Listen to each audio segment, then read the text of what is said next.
The weather feels completely different after walking in from outside.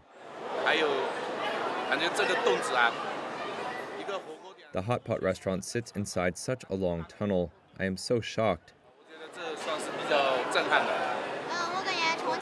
I feel it is pretty hot outside, while it's cool in air raid shelter.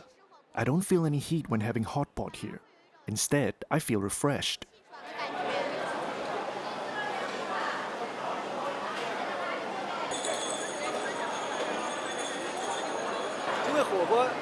Because hotpot is another feature of Chongqing, it's a local dish.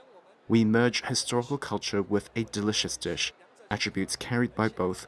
One stands for cool and the other stands for hot. The combination of the two is romantic.